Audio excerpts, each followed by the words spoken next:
The Dodgers continue to stand pat in the free agent market.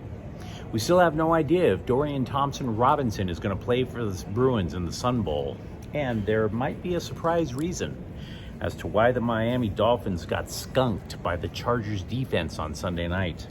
Hi, I'm James.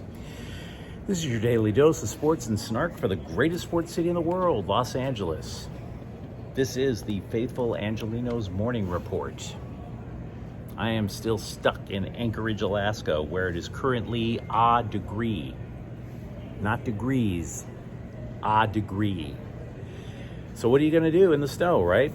I ain't going out in that slop. So I'd rather talk LA sports. If you like the content we put out, clickety-clack the like button. Clickety-clack the subscribe button. There's a notifications bell. Hit that. It'll let you know when we drop new content. Sharing is caring. Let people know we exist. And by all means, comment. Like I said, I ain't going out in that. To hell with that, right? So before we go through the news and notes, quick look at the scoreboard. Yesterday, Russell Westbrook dropped a triple-double off the bench. He scored 15 points with 11 rebounds, 12 assists. Lakers put together arguably their best game of the year, 126-108 over Denver. Meanwhile, today, it's a gorgeous day for LA sports. Number 16, UCLA, at number 13, Kentucky, at 1 in the afternoon. It's as even matched in so many ways that you could possibly think of, not the least of which, the all-time series, which the Wildcats lead 8-7. Also in the afternoon, Washington's going to be at the LA Clippers. Now, the Clippers, they haven't even mounted a winning streak longer than 3 this year. And we're going to get to that in a little more detail in a moment. Finally, San Jose is going to take on the LA Kings at 7:30. You know, I've been disappointed in the Kings. A lot of people have been disappointed in the Kings. They have the exact same record now that they did at this point last year when they were the surprise of the NHL. Goes to show you what happens when there's actual expectations, wouldn't you say? So, you might recall when I was at home, I had this list on a dry erase board, compiling all of the big rumors from sports writers, ones you might have even heard about, that said, oh, the Dodgers are so certain to go and sign this guy, that guy, the other guy. And the list grew as long as 27 names, and I knew it was all crap. I just didn't realize it was this craptacular. That list of 27 names that the sports writers swore the Dodgers were going to go after is down to 13. And the Dodgers haven't signed one of them yet. Not at all. The latest one is Andrew Benintendi, who goes to the Chicago White Sox. And I must say, when more than half of your list that you swear the Dodgers are going to go after go somewhere else, that is just hardcore American gossip. I mean, journalisming. The strongest, the thickest, the girthiest of journalisming, pulsating journalisming, throbbing journalisming. Well done, American sports press. And by the way, we can continue by going on. Joey Gallo, he wasn't on that list, but he was a Dodger last year. He's not signing either. He's with the Dodgers. He's going to Minnesota, which is honestly probably a good idea. So one player right after another. The only ones you hear about are the ones you didn't hear about, i.e. Noah Syndergaard. So then you're sitting there, the rumor mill's continuing to swirl, despite the fact the Dodgers aren't even trying. Do you believe for a moment that the Dodgers are interested in Dansby Swanson, the Atlanta free agent shortstop? Ken Rosenthal was asked. He did a little digging. You know what his answer is? Maybe they do, maybe they don't. It seems like the American press is finally starting to figure out the Dodgers' strategy. And by the way, speaking of strategy, and speaking of payroll, do you know that the Dodgers are nowhere near the top in Major League payroll right now? Some group put together the top 10 payrolls in Major League Baseball. The Dodgers are 9th at $199 million this year. Now the Mets lead by a wide margin, $344 million. Matter of fact, LA doesn't even outspend their own rivals in the division. The Padres do. Yeah, for all those years where Padre fans were screaming about, oh, we're not big market, we can't compete, they're paying $254 million for their roster this year. So I guess you're not a small market as you think you are.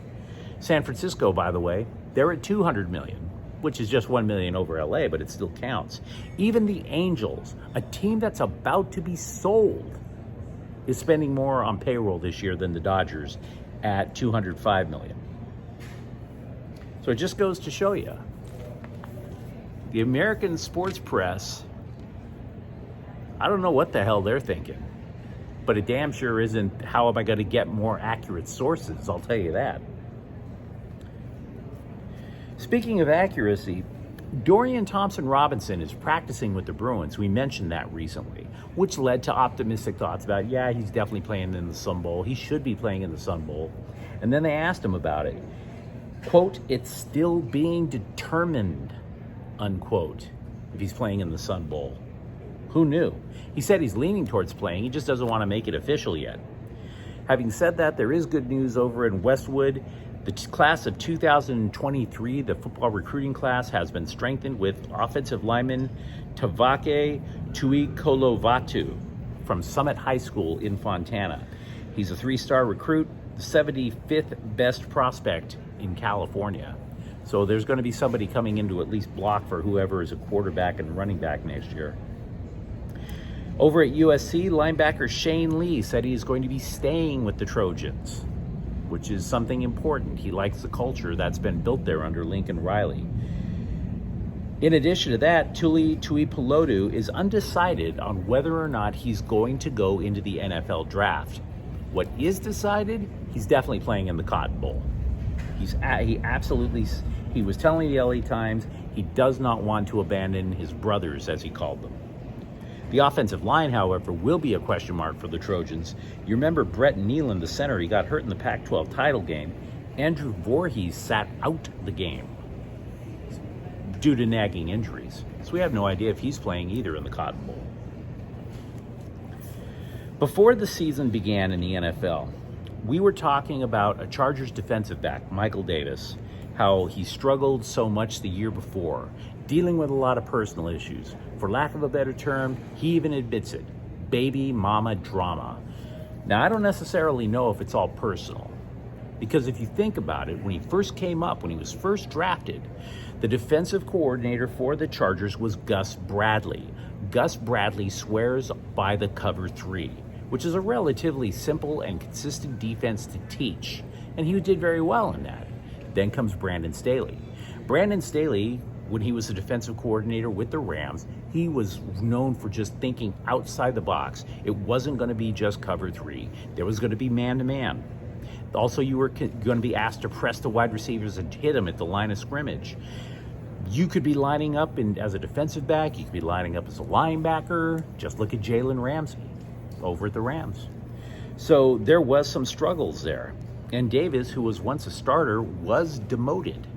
Having said that, J.C. Jackson's knee went out earlier this year. And who'd they have to call on to replace him? You guessed it, Davis. And Davis has answered the challenge. He was the one on Sunday Night Football pressing Jalen Waddle, pressing Tyreek Hill, stopping the Miami Dolphins' big play pass offense. He was the one hitting him at the line of scrimmage. And by the way, it wasn't just that one game. In the last 3 games that he's played, Davis, if you threw a pass, if you were trying to complete a pass on Davis, you only completed it 33% of the time. So he's been lights out for the Bolts. Give a man credit for rebuilding his career. The LA Rams, meanwhile, have cut linebacker Terrell Lewis. He is a former 3rd-round pick out of Alabama. Why? Well, let's be real. He's a pass rushing linebacker on a team that doesn't get a lot of quarterback sacks.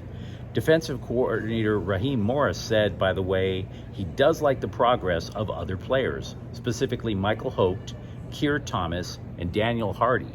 So as such, Lewis became expendable. He's on the free agent market.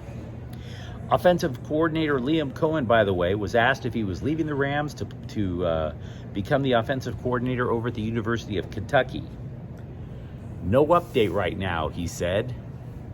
And by no update, I'm guessing he means upgrade from coach to first class when he flies out to Lexington.